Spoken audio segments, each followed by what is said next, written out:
Vakomana vanageza vakubuda vachitaura pachena vachiti aiwa tava ready for a mega demonstration.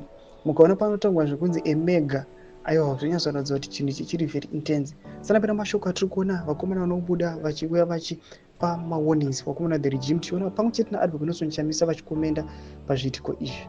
Ndopanokuti bosubscribe like turn on the bell icon. Panapa tichibuda pahindu yaEliad Kajume anobuda nyora achiti in quotes, "We have put enough mechanisms to make sure the revolution will not be hijacked again," Comrade Geza says. Everyone will be consulted, civil society organizations, etc. Get ready for the mega demonstrations, he says. Thomas Panetoba na Blessed Geza achiti aiwa mademonstration awakaronga wakomana tisingazivi kuti vakomana ari kuya achitungamirirwa nani, but panapa vari kuya vachiti they are going to consult my citizens and everyone achava included.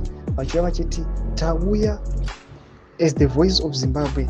Vakomana vakambounza independence, tadzoka zvekare toda kubvisa aiwa nyika yeZimbabwe muutapwa nevakomana zvigananda.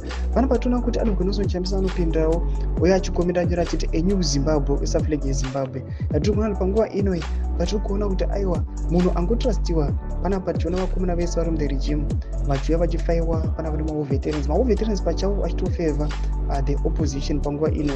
Advocate Nelson Chamisa anouya achiafema navo achivati aiwa a great new Zimbabwe yachizosvika manje. Chokwadi chese aiwa chabuditswa pachena.